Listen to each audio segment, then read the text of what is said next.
Nah, nasihat dari Ibrahim bin Adham yang pertama ini menggambarkan kesadaran yang mendalam akan kematian dan kengerian alam kubur. Nah, di mana seseorang itu hanya akan ditemani oleh amal soleh di alam kuburnya. Jika tidak memiliki amal soleh yang mencukupi, maka selesai sudah. Nah, bagaimana mungkin kemudian kita bisa menikmati dunia ini, sedangkan di alam kubur nanti saya harus menderita karena siksa kubur. Halo Bapak Ibu, kira-kira kita bisa membayangkan begitu enggak? أعوذ بالله من الشيطان الرجيم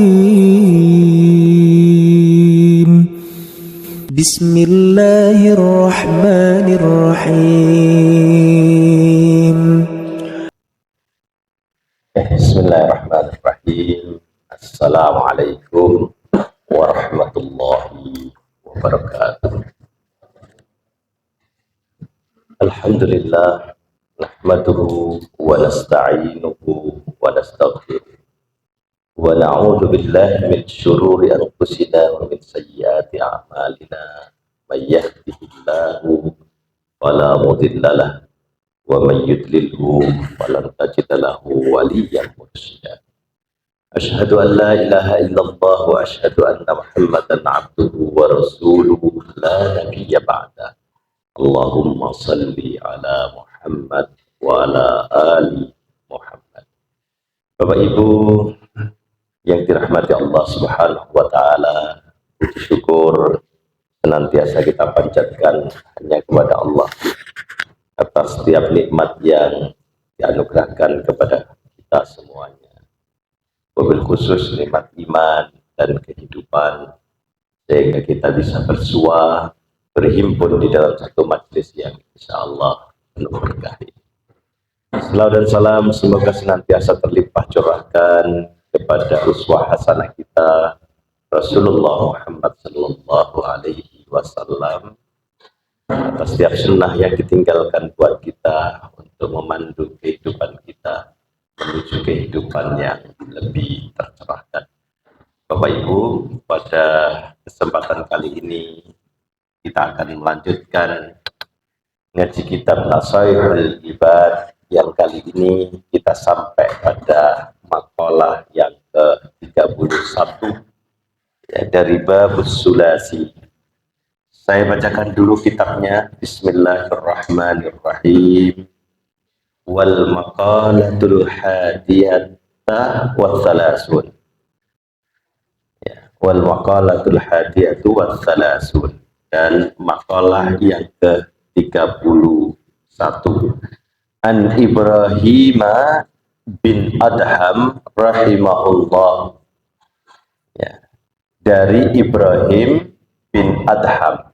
Ya, di makalah ini diambil dari perkataan atau nasihat Ibrahim bin Adham rahimahullah, annahu qila lahu, ya, bahwasanya beliau ditanya, ya. Qila itu fi'lun majhul, ya, dari kata qala yaqul. Kalau qala yaqulu artinya berkata, tapi kalau qila itu dikatakan atau ditanyakan kepada beliau. Bima wajad az-zuhda, ya.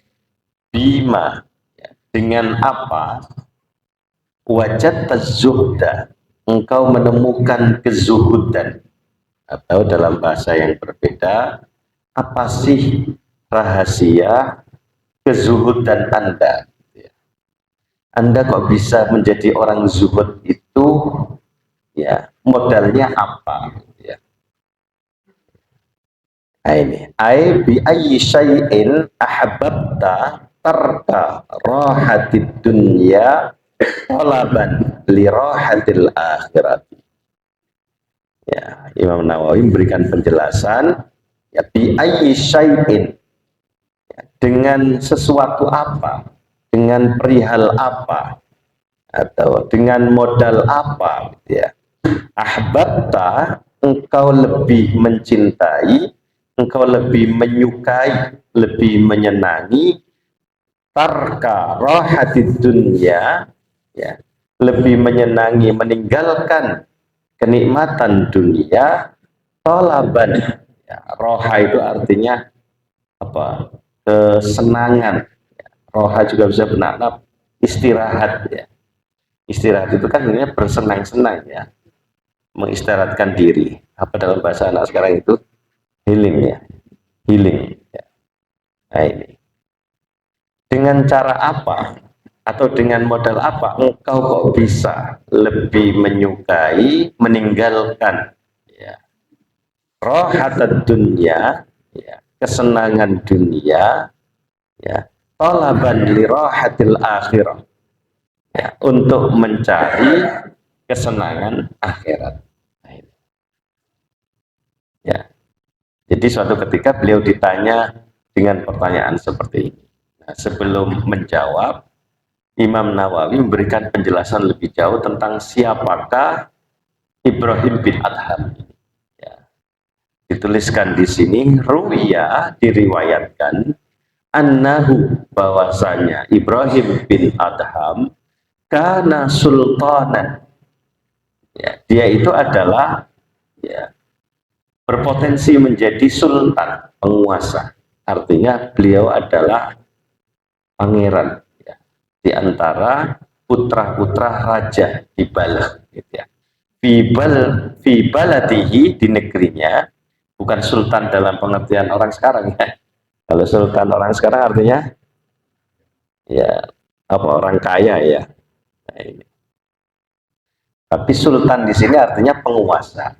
Jadi beliau itu adalah putra bangsawan, ya, calon penguasa. Fi baladihi, di negerinya, fatarokas sultanata, lalu kemudian beliau meninggalkan kekuasaannya, kesultanannya itu. Wajtahada fil ibadati, dan lebih memilih bermujahadah, bersungguh-sungguh di dalam ibadah di Makkah wa ghairiha. Jadi beliau meninggalkan negerinya, lalu kemudian fokus untuk beribadah, meninggalkan, ya, kekuasaannya, kerajaannya, menuju Mekah dan negeri yang lain untuk fokus beribadah. Wa fir risalatil Qusyairiyah, di dalam risalah Qusyairiyah, ya, satu kitab yang disebut sebagai manuskrip awal tentang, ya, hazanah tasawuf di dunia Islam, ya, nggak salah ditulis oleh Al-Hujuri, ya. Ya, risalah Al-Qusyairiyah, huwa Abu Ishaq Ibrahim bin Mansur min Kaurati Balakh. Jadi beliau itu adalah nama aslinya, ya, Ibrahim, ya, anaknya bernama Ishak, sehingga dinisbahkan kepada itu menjadi Abu Ishak Ibrahim bin Mansur, bapaknya bernama Mansur, min Kaurati Balakh, dari kawasan Balakh. Balakh itu, ya, sekarang berarti masuk di Afghanistan. Ya. Banyak yang dari Balakh ini menjadi ulama, ya. Yang seingat saya, misalnya Jalaluddin Ar-Rumi itu juga berasal dari Balakh. Ya, dulu masuk dalam negeri namanya Khurasan. Sekarang setelah negeri Islam terpecah-pecah, ya, atas nama nasionalisme itu, ya, Balakh itu sekarang masuk di daerah Afghanistan. Ya. Kana min abna'il muluk, di dalam kitab Ar-Risalah Al-Qusyairiyah ini beliau disebut min abna'il muluk, dari putra-putrinya, ya, seorang raja, ya. Jadi putra bangsawan, ya. Jadi putra mahkota. Fa kharaja yauman mutasayyidan. Ya. Pada suatu hari beliau keluar mutasayyidan, untuk berburu. Fa'azar sa'laban au arnaban, ya, di mana beliau sedang mengejar sa'lab. Sa'lab itu artinya serigala, au arnaban, atau kelinci. Ya. Wa huwa fi talabihi, ya, di mana beliau memang mencarinya, ya. Jadi berburu sedang asik mengejar ya serigala atau arnab atau kelinci, fahatafa bihi hatifun, tiba-tiba ada suara tanpa rupa, makanya disebut dengan hatafa ya, ya hatafa. Hatifun itu artinya telepon gitu ya, karena memang kalau kita menerima telepon itu kan tidak ada orangnya jauh di sana gitu ya, maka digunakan kata hatafa ya, yahtifu orangnya hatifun, fahatafa bihi hatifun, tiba-tiba kemudian beliau mendengar satu suara ya yang berbisik tanpa rupa begitu. Suara itu berbunyi, ya Ibrahim, wahai Ibrahim, alihada khuliqta, apakah untuk hal seperti ini engkau diciptakan? Ambihada umirta, atau untuk perkara dunia seperti ini, asik berburu, bersenang-senang, ya umirta, engkau diperintahkan. Summa hatafa bihi aidan min korbusi sarji, lalu keluar juga satu suara yang muncul dari korbusi sarji, kain penutup pelanah kudanya. Bunyinya adalah, wallahi, demi Allah, ma lihada khuliqta, tidak untuk ini engkau diciptakan, wala bihada umirta, dan tidak dengan ini engkau diperintahkan. Wanazala min dabatihi, lalu kemudian beliau turun ya dari binatang kendaraannya ya. Daba itu artinya binatang melata, yang dimaksud di sini adalah kuda tunggangannya. Jadi beliau berburu dengan menggunakan kuda tunggangan anaknya raja, tentu kudanya tidak main-main gitu ya. Wanazala min dabatihi, maka dia turun dari kendaraannya kudanya, wasadafa ra'iyan, dan menemui ra'iyan, seorang penggembala, li abihi, yaitu seorang penggembala yang bekerja di bawah perintah ayahnya, karena ayahnya adalah seorang raja, dia punya banyak penggembala ya, maka dia kemudian menemui salah seorang penggembala ayahnya ya. Fa akhadha jubbata lirra'i min sufin walabisa, lalu kemudian dia meminta jubah pengembala itu yang terbuat dari suf. Suf itu artinya kain wool ya, menunjukkan bahwa itu orang yang tidak berpunya kain wool itu ya, untuk menghangatkan tubuh ya. Fa akhadha jubbata lirra'i min sufin walabisa, lalu kemudian dia meminta menukar ya, jubah pengembala tersebut yang terbuat dari suf, kain wol, walabisah, dan memakainya, wa a'tahu, dan dia memberikan kepada sang pengembala itu farsahu, kuda tunggangannya, wa ma'ahu, dan apapun yang dia bawa, harta, uang, dan sebagainya yang dia bawa, dia berikan semuanya beserta kuda tunggangannya kepada pengembala tersebut. Summa innahu dakhalal badiyata, kemudian sesungguhnya beliau memasuki al-badiyah ya, alas pedalaman, hutan belantara, badiyah, makanya orang yang tinggal di sana namanya Badui gitu ya. Saya nggak tahu suku Badui di Banten itu nama aslinya apa ya, kemudian disebut Badui, suku Badui, karena Badui itu dari bahasa Arab, dari kata badia. Badia itu artinya hutan ya, atau daerah pedalaman yang jauh dari peradaban gitu ya. Orangnya namanya Badui, disebut dengan suku Badui. Nah ini, summa innahu dakhalal badiyata, kemudian beliau masuki daerah pedalaman ya.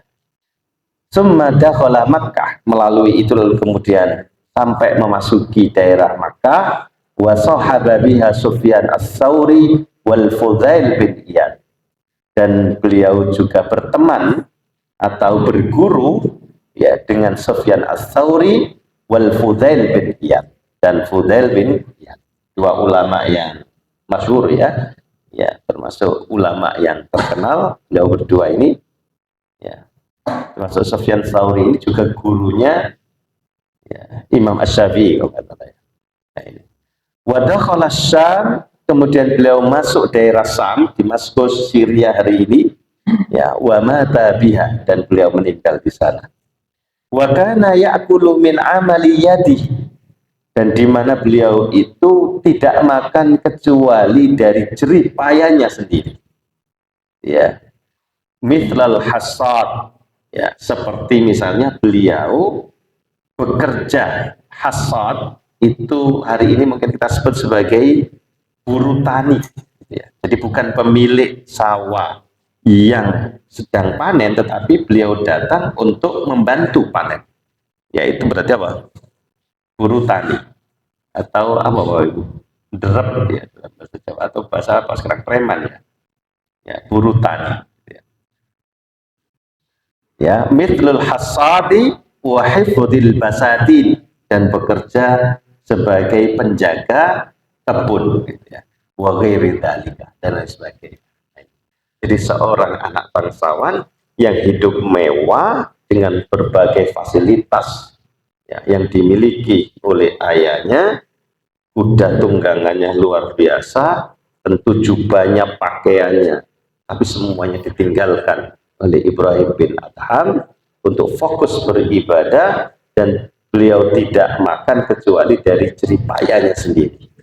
Rela beliau kemudian memilih menjadi buruh tani atau penjaga kebun untuk mensucikan dirinya dari hal-hal yang ya diharamkan atau yang syubhat. Nah, ini pengenalan yang dilakukan oleh Imam Nawawi terhadap Ibrahim bin Adham yang nasihatnya hari ini kita akan pelajari. Nah, suatu ketika beliau ditanya, bima wajadta zuhda, dengan cara apa atau dengan modal apa atau rahasianya apa sih engkau kok bisa kemudian memperoleh zuhud, bisa berperilaku zuhud, ya, meninggalkan kenikmatan dunia untuk mencari kenikmatan akhirat. Qala, beliau menjawab, ai sayyiduna Ibrahim bin Adham, beliau menjawab, bithalasati asya, ya, saya memperoleh zuhud dengan 3 perkara. Yang pertama, ra'aitul qabra muhisan, aku melihat kuburan itu begitu mengerikan.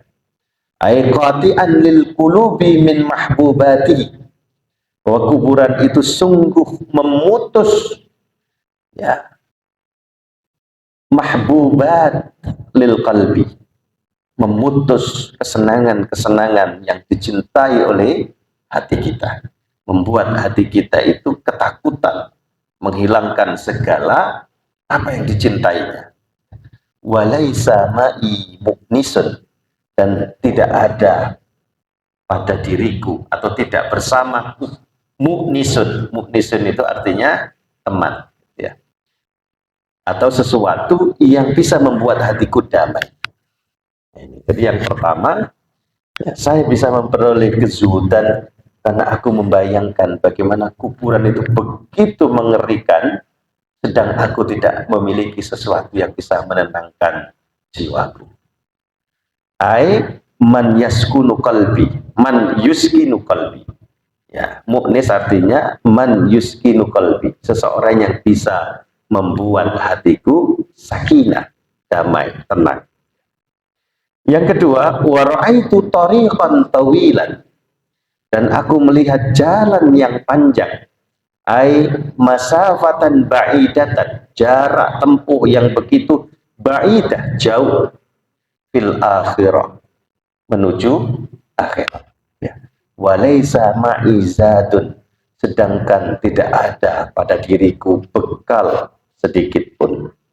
Yu'inani, yang bisa membantuku, menolongku, ala tilkal masafati, untuk memperpendek jarak yang jauh tersebut. Ini yang kedua. Wa ra'aitul jabbar, dan aku melihat Tuhan yang maha memaksa ya, Ay alladzi yaqhar. Ya, Jabbar juga bisa bermakna yang maha perkasa. Dan aku melihat Tuhan zat yang maha perkasa, ay alladzi yaqharul ibada, yaitu yang maha mampu memaksa menentukan seorang hamba ala kulli ma arad, atas apa yang dia inginkan. Qadiyan, zat seperti ini menjadi hakim, menjadi penuntut jaksa atau hakim. Walaisa li hujjatun, dan aku tidak memiliki argumen hujjah untuk meringankan dakwaan ini.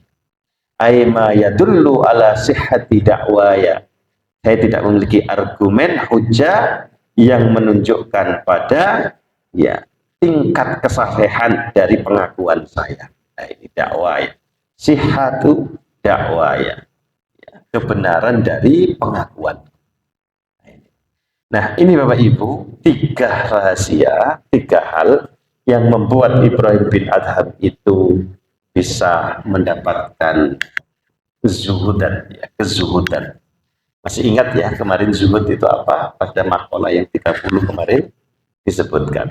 Jadi, apa 3 perkara yang membuat Ibrahim bin Adham bisa mendapatkan zuhudnya?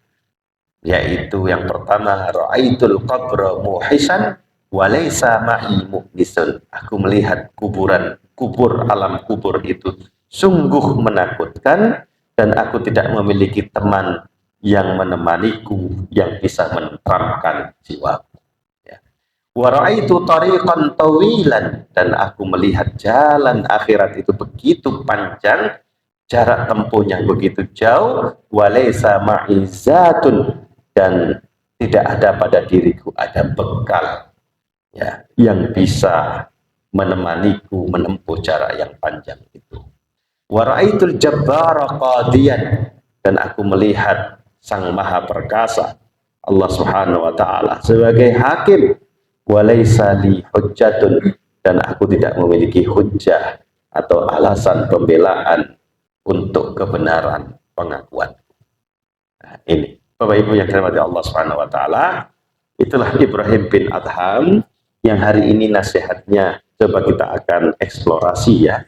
Mudah-mudahan kita bisa mengambil pelajaran, juga bisa diberikan keberkahan oleh Allah untuk mengambil ya, contoh yang baik dari Ibrahim bin Adham ini dalam rangka agar kita bisa mendapatkan kezuhudan juga. Jadi nama lengkapnya adalah Ibrahim bin Adham, ya. Panggilannya Abu Ishaq, ya, bin Mansur al-Balkhi, ya, karena dari kota Balakh. Beliau dilahirkan di kota Balakh, ya, yang sekarang terletak di wilayah Afghanistan. Beliau lahir di sekitar abad ke-8 Masehi. Lalu kemudian beliau meninggal, sebagian riwayat seperti yang disebutkan oleh Risalah Al-Qusairiyah tadi, beliau meninggal di Syam, ya, Suriah hari ini, tepatnya di kota Jablah, dekat Laut Mediterania. Namun beberapa sumber mengatakan ya, bahwa beliau meninggal di lokasi yang berbeda. Ada yang menyebut di kota Baghdad, atau di daerah antara Suriah dan Irak, sekitar tahun ya 161 ini bukan 8 Masehi ya, tapi 8 Hijriah ya. Tahun ke-8 Hijrah Nabi gitu ya. Ya. Tepatnya di 778 Masehi. Kalau ini sama benar 778 Masehi. Oke.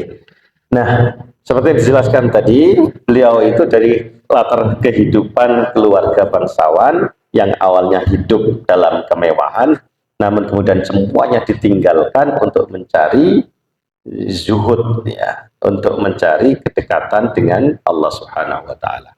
Nah, guru-gurunya ada Fudail bin Iyad, juga termasuk Sufyan As-Tsauri. Nah, fokus ajaran tasawuf beliau itu pada 4 hal ini. Yang pertama zuhud. Jadi beliau memang spesialisasinya atau dalam bahasa sekarang apa? Kompetensinya, bidang ilmunya itu fokus di 4 hal ini. Ya, sekarang zuhud yaitu kehidupan yang sederhana dan menjauhi dunia. dengan cara meninggalkan hubbud dunia, cinta dunia, dan lebih memilih hidup dalam kesederhanaan untuk mendekatkan diri, fokus mendekatkan diri kepada Allah. Zuhud. Yang kedua adalah mujahadah, yaitu melawan hawa nafsu. Ya, satu upaya yang keras untuk melawan hawa nafsu dan dorongan duniawi demi mencapai kesucian hati, kemurnian hati. Yang ketiga, fokus beliau pada nasihat-nasihatnya itu adalah pada tawakal, ajaran tentang tawakal, yaitu berserah diri kepada Allah. Ya, satu sikap hati percaya penuh kepada Allah dalam segala aspek kehidupan. Bahwa segala sesuatu di dunia ini sudah ada yang ngatur, yaitu Allah Subhanahu wa Ta'ala, dan manusia hanya berserah diri kepadanya. Inilah tawakal. Ya. Yang keempat, beliau fokusnya di sikap wara, gitu ya. Wara itu artinya kehati-hatian untuk tidak terjatuh pada hal yang haram atau subhat. Ya. Jadi menjauhi hal-hal yang subhat. Makanya beliau tadi itu tidak makan kecuali dari jeripayanya sendiri. Sampai kemudian beliau menjadi buruh tani, gak masalah, walaupun bangsawan. Dan dalam kehidupan nyata kita menemukan banyak para kiai yang masih alim, yang menjaga kesucian diri. Itu seperti itu, Bapak. Kalau kita kan kadang-kadang yang penting husnudon saja lah. Sing duwe pitik ya muslim, sing dodolan nang pasar ya muslim, wis yakin maca bismillah. Kita kan sering mengambil dengan seenaknya begitu ya. Ada orang-orang yang sangat ketat loh itu, menjaga sampai segitu. Ya. Tidak mau sembarangan. Kalaupun dia beli ayam, ya ayam hidup dia sembelih sendiri. Dan ini kan sesungguhnya diajarkan oleh ulama-ulama kita di dalam kehidupan kita dulu begitu ya. Saya masih ingat dulu ketika mau menyembelih ayam itu, ya, ibu saya itu nyuruh bahwa ayam itu disembelihkan kepada seseorang yang dipercaya, dia alim, untuk disembelihkan di sana. Mbah siapa dulu depan rumah itu saya lupa ya, yang biasanya mengimami di musola depan rumah. Itu. Jadi mungkin dalam bahasa sekarang kita disebut sebagai sertifikasi halal itu. Ulama kita dulu mengajarkannya begitu. Dengan kita menyembelihkan pada orang yang kita yakini dia punya otoritas untuk itu. Tahu cara menyembelihnya secara fikih dengan benar. Sampai segitunya. Ya. Juleha, juru sembelih halal. Ya. Juleha. Itu kan ada sertifikatnya untuk itu. Ya, sertifikasinya itu. Nah itu. Ya. Jadi ini sifat waro. Ya, hari ini mungkin kita jarang menemukan, bahkan begitu susah kita untuk melakukan itu.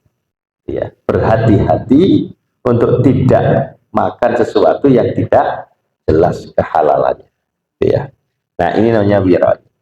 Jadi kehati-hatian dalam menjauhi perkara yang subhat atau diragukan kehalalannya, serta perkara yang tidak bermanfaat bagi kehidupan akhirat. Tapi ya memang serba susah, Bapak ya, mencari betul-betul halalul aini, halal yang berarti, yang betul-betul halal itu kan susah sekarang. Iya toh? Sampai Imam Syafi'i kan mengatakan begitu.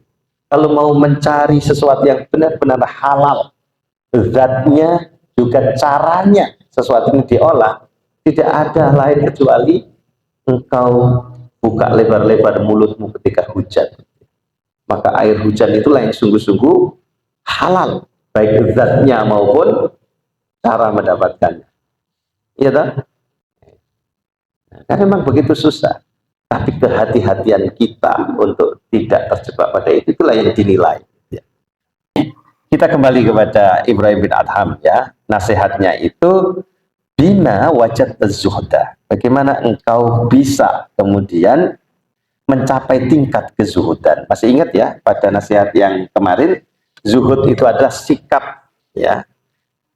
Satu sikap di dalam hati kita atau kondisi mental kita ya, di mana kita mampu meninggalkan tanggung jawab duniawi ya, tidak berarti meninggalkan tanggung jawab duniawi artinya meninggalkan dunia, tidak itu, tetapi menjadikan dunia itu sebagai sarana untuk meraih ridho Allah. Dengan cara yang tadi itu, ada orang yang begitu susah gitu ya, hiruk pikuknya dunia ini nggak mungkin lah untuk bisa ditanggulangi, lalu kemudian dia lebih memilih meninggalkan itu semua untuk bertahanus, untuk menyendiri, tidak mau berinteraksi dengan dunia gitu ya. Lalu kemudian tanam-tanam sendiri, makan-makan dari jeripayanya sendiri gitu ya. Nah, tentu tidak dalam pengertian ekstrim itu gitu ya. Yang kita pahami, zuhud itu tidak meninggalkan dunia semuanya, karena kita nggak mungkin meninggalkan dunia ini. Apalagi Rasulullah mengatakan bahwa dunia mazra'atul akhirah. Dunia ini adalah sawah tempat kita bercocok tanam, yang itu adalah sarana kita untuk mencapai kebahagiaan di akhirat. Ya. Maka zuhud dalam pengertian yang lain yang mungkin lebih tepat bagi kita adalah menjadikan dunia sebagai sarana untuk meraih ridho Allah Subhanahu wa Ta'ala. Yang bekerja sebagai petani, ya itu sebagai sarana bagaimana mendapatkan ridha Allah. Yang bekerja sebagai guru, bagaimana tugas-tugas keguruan, itu juga sarana mencari ridha Allah. Yang bertugas sebagai pedagang juga demikian. Maka semua tindakan yang dilakukan itu dicantolkan pada nilai-nilai spiritualitas yang dimungkinkan Allah memberikan ridhonya kepada kita. Nah ini, Syekhul Islam Ibnu Taimiyah mengatakan zuhud yang sesuai dengan syariat adalah meninggalkan keinginan pada hal-hal yang tidak bermanfaat di negeri akhirat, yaitu hal-hal mubah yang melebihi kebutuhan, yang tidak membantu ketaatan kepada Allah. Intinya adalah fokus pada ketaatan ya kepada Allah semata, sehingga apapun yang kita miliki, apapun yang kita kerjakan, betul-betul sebagai sarana untuk membangun ketaatan itu. Nah ini menurut Ibnu Taimiyah. Dalam pengertian yang berbeda, zuhud itu artinya tidak rakus terhadap dunia, mengingat bagaimana ngerinya kuburan. Walai sama imu lisun, dan aku tidak ada teman yang bisa menenangkan jiwaku. Bagaimana mungkin aku kemudian lebih memilih dunia daripada akhirat. Nah, nasihat dari Ibrahim bin Adham yang pertama ini menggambarkan kesadaran yang mendalam akan kematian dan kengerian alam kubur. Nah, di mana seseorang itu hanya akan ditemani oleh amal soleh di alam kuburnya. Jika tidak memiliki amal soleh yang mencukupi, maka selesai sudah. Nah, bagaimana mungkin kemudian kita bisa menikmati dunia ini, sedangkan di alam kubur nanti saya harus menderita karena siksa kubur. Halo Bapak Ibu, kira-kira kita bisa membayangkan begitu enggak? Meninggalkan seluruh kemewahannya. Karena semua itu tidak menjadi teman yang bisa menenangkan jiwanya ketika di kuburan nanti. Sehingga ketika di tradisi kita itu ya, kalau orang setelah dikubur itu kan kemudian Mbak Mutin itu kan ngomong gitu ya, akan menasihati si mayit begitu ya. Tapi sesungguhnya itu menasihati orang yang nguburkan begitu ya, wahai Kang Ali gitu ya. Gimana bahasa Jawanya itu, mungkar dan nakir gitu ya, ojo wedi Kang karo-karone ya makhluk Tuhan, tak wedi piye wong jero kuburan. Iya, kamu bisa ngomong enak terus dikubur lah. Ini ngerti gitu ya. Jadi Mbak Mut ini kadang-kadang yo mekitik ngono ya. Padahal dia belum pernah masuk kuburan gitu ya. Padahal di kuburan ketemu mungkar nakir terus gambarannya itu kan luar biasa gitu ya. Nah, hadis ini diriwayatkan dari Utsman bin Affan radhiyallahu anhu. Qala Rasulullah sallallahu alaihi wasallam, al-qabru awwalu manzilin min manazil akhirah. Kubur itu adalah rumah pertama dari tempat-tempat di akhirat. Jadi sebelum masuk siksa akhirat, siksa neraka, ya, tempat singgah pertama itu adalah kuburan, alam kubur. Jika seseorang selamat darinya, fa inna jaminhu fama ba'dahu. Ya, fama ba'dahu aisar. Ya. Jika seseorang selamat di alam kuburnya, maka yang akan datang setelahnya akan lebih mudah, aisar. Wa illam yanju minhu, dan jika ia tidak selamat dari kubur ini, alam kubur, siksa kubur, fama ba'dahu asyaddu, maka apa yang akan datang setelahnya di negeri akhirat, siksanya akan lebih berat. Ini peringatan dari Rasulullah. Kira-kira masih bisa makan enak nggak kita mendengar? Ya, kita masih bisa senyum-senyum, tapi ya begitulah manusia ya. Kita nikmati yang ada dengan kenikmatan karena rahmatnya Allah Subhanahu wa ta'ala. Ya tetap kita nikmati dunia, tetapi jangan kemudian hati ini terlena dengan kenikmatan itu. Ya, kita nikmati dunia ini sebagai bagian dari luasnya rahmat Allah, tapi ketika kita sendirian, ya kita banyak merenungkan hal seperti ini, agar kemudian kita banyak menangis ketika kita sendirian bersama Allah Subhanahu wa ta'ala. Kira-kira sulit apa sulit, Bapak Ibu? Sulit karena kita ini sudah lama ya gandrung, cenderung dengan nikmatnya dunia, sehingga hati ini tidak mudah tersentuh ya. Nah, hadis yang lain misalnya an Abdullah bin Abbas radhiyallahu anhu maqala ya, marran nabiyyu sallallahu alaihi wasallam ala qabrain. Suatu ketika berjalanlah Nabi sallallahu alaihi wasallam melewati dua kuburan ya, qabraini. Faqala, maka kemudian Rasulullah bersabda, innahuma la yu'adzabani, sungguh keduanya itu orang yang ada di dua kuburan ini sedang diazab gitu ya. Wa ma yu'adzabani fi kabirin, ya, dan tidaklah keduanya diazab karena dosa besar menurut mereka. Menurut mereka berdua ya itu enggak dosa besar, tapi karenanya keduanya diazab di dalam kuburnya. Bala innahu kabirun, padahal sesungguhnya itu adalah dosa besar. Jadi kita menganggapnya itu dosa kecil yang membuat kita kemudian disiksa di alam kubur, padahal sesungguhnya itu adalah dosa besar ya. Amma ahaduhuma fakana la yastatiru min bauli, ya, salah satu di antara keduanya diazab karena tidak membersihkan dirinya dari bekas ya kencingnya itu. Ya, ini kadang-kadang remeh-temeh begitu ya, tapi kita lupakan. Ya, menurut hadis ini justru itu menjadikan keduanya salah satunya diazab karena sering meremehkan gitu. Setelah buang air kecil tidak bersih dalam membersihkannya itu, asal-asalan. Ya. Wa ammal akharu fakana yamshi bin namimah. Sedangkan orang yang di kuburan lainnya ini sedang disiksa karena selalu melakukan namimah. Namimah artinya dosa, artinya adu domba. Nah, ini yang pertama Bapak Ibu. Jadi rahasia Ibrahim bin Adham dia bisa zuhud itu karena ini. Bayangkan gimana ngerinya kuburan. Padahal aku tidak punya teman yang menemaniku di alam kubur yang bisa menenangkanku. Artinya teman di sini berarti apa? Amal soleh. Yang kedua, ra'aitu tariqan tawilan wa laysa ma'izzatun. Dan aku melihat perjalanan menuju akhirat itu begitu jauh jarak tempuhnya. Sedangkan saya tidak memiliki bekal yang cukup. Nah, jalan yang panjang ini adalah perjalanan menuju akhirat.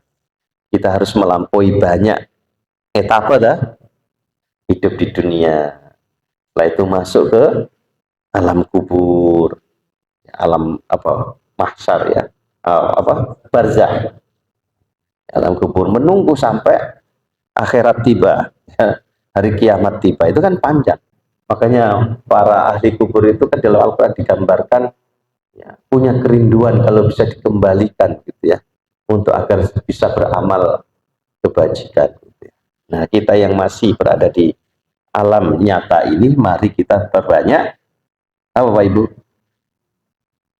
Memperbanyak persiapan bekal zat. Wa khairu zati taqwa, dan sebaik-baik bekal adalah ketakwaan. Nah, lalu kemudian yang ketiga, ra'aitul jabbar qadiyan wa laysa li hujjatun. Di akhirat nanti ya, kita dihadapkan pada pengadilan Tuhan di mana Allah yang Al-Jabbar, Maha Perkasa itu menghakimi, dan kita tidak bisa apa-apa.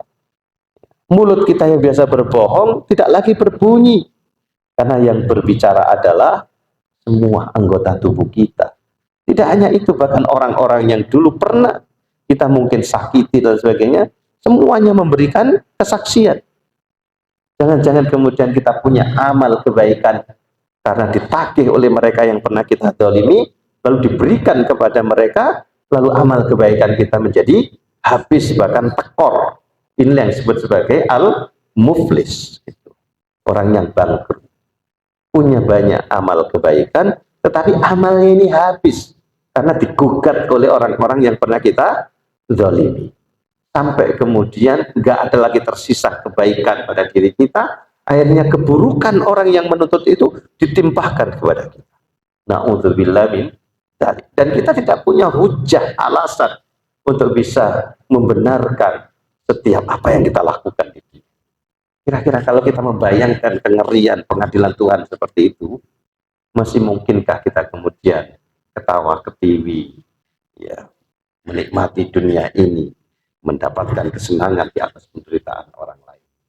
Ya, mungkin kita sekarang masih bisa tertawa-tawa Bapak Ibu bersama, nggak apa-apa, sambil kita membayangkan luasnya rahmat Allah. Tetapi nanti ketika dalam kesendirian, dalam ibadah kita, dalam zikir wirid kita, salat, dalam tahajud kita, coba kita bayangkan hal seperti itu, ya, untuk melatih agar jiwa ini tidak menjadi jiwa yang rakus akan kesenangan dunia. Ya, kita punya anak benar, kita sayang anak, iya, tapi caranya harus benar. Nah, ini Bapak Ibu, perihal tiga nasihat, ya, yang bisa coba kita gunakan untuk melatih diri kita agar kita juga bisa mendapatkan sikap zuhud, gitu ya. Nah, ulama-ulama yang lain biasanya juga punya rahasia-rahasia itu Bapak Ibu. Misalnya ya, ini saya ambilkan contoh, ya, Al-Hasan Al-Basri itu juga pernah ditanya tentang rahasianya zuhud itu apa. Kalau tadi Ibrahim bin Adham 3 perkara tadi ya. Nah, Su'ilal Hasan Al-Basri masirru zuhdika fid dunya. Suatu ketika Hasan Basri pernah ditanya, masirru zuhdika fid dunya, apa sih rahasia zuhudmu terhadap dunia? Faqala, lalu kemudian beliau menjawab, alimtu, aku sadar, bi anna rizki lan ya'khudhahu ghairi, rizkiku tidak akan pernah diambil oleh orang lain. Fatma'anna qalbi lahu, sehingga kemudian hatiku menjadi tenang. Saya tidak hasud pada orang lain, tidak rakus, ya, karena saya sadar bahwa rizkiku sudah ditentukan. Rizkinya orang lain tak mungkin berpindah kepadaku, rizkiku juga nggak akan diambil oleh orang lain. Maka ngapain aku kemudian iri, dengki? Kata Hasan Al-Basri, fatma'anna qalbi, lalu dengan itu hatiku menjadi tenang. Wa alimtu bi anna amali layakum bihi ghairi, dan aku sadar bahwa amalku itu tidak akan pernah dilakukan oleh orang selainku, gitu ya. Tidak akan dikerjakan oleh orang lain. Fastaghaltu bihi, maka aku lebih banyak kemudian menyibukkan diri dengan amal kebaikanku sendiri. Gitu. Jadi kalau ada temannya beramal baik, ya, itu kita nggak kemudian menjadi hasud. Enggak. Karena kita sadar bahwa amalku ya amalku, amalmu adalah amalmu. Ya. Ya. Lana a'maluna walakum a'maluk. Saya sadar itu. Sehingga saya lebih banyak disibukkan dengan amalku, tidak ngurusi amalnya orang lain. Wa alimtu bi anna Allah, ya, mutli'un alayya fastahyaitu an uqabilahu ala maksiatin. Dan aku sadar betul, ya, bahwa Allah senantiasa melihatku, ya, alayya, melihatku, fastahyaitu, maka aku malu, ya, an uqabilahu ala maksiatin, jika aku kemudian aku malu jika kemudian Allah melihatku itu dalam kondisi saya sedang bermaksiat. Jadi alimtu bi anna Allah mutli'un alayya fastahyaitu, maka aku malu an uqabilahu ala maksiatin, di mana Allah menjumpaiku sedangkan saya dalam kondisi bermaksiat. Wa alimtu bi annal mauta yantaziruni, dan aku sadar betul bahwa kematian itu sedang menantiku. Fa'adattu zada liliqa'illah, maka aku sungguh-sungguh mempersiapkan bekalku untuk berjumpa dengan Tuhan. Nah, jadi kalau tadi Ibrahim bin Adham ada 3 hal yang menjadi rahasia zuhudnya, Imam Hasan Al-Basri ada berapa ini Bapak Ibu? 4. Nah, mungkin kita ini punya pola-pola yang berbeda, karena setiap orang mungkin diciptakan dengan pola yang berbeda ya. Diingatkan dengan kuburan nggak ngeri juga, alah biasa, sampai ngomaku ya kuburan. Padahal dia belum pernah ngerti gimana ditayangkan film siksa kubur juga nggak takut gitu ya. Mungkin dia takutnya dengan yang lain gitu ya. Coba kita bisa belajar dari banyak ulama tentang rahasia zuhudnya, bisa jadi ada yang cocok dengan pola hidup kita gitu ya. Itu yang kemudian kita coba pegang ya.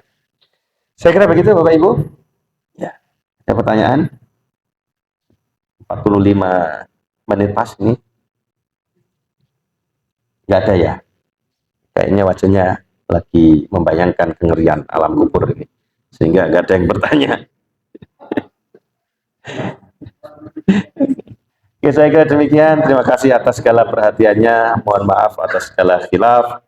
Mari kita akhiri dengan doa kafaratul majlis. Subhanakallahumma wa bihamdika asyhadu an la ilaha illa anta astaghfiruka wa atubu ilaih.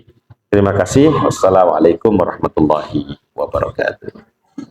Alhamdulillahi rabbil alamin.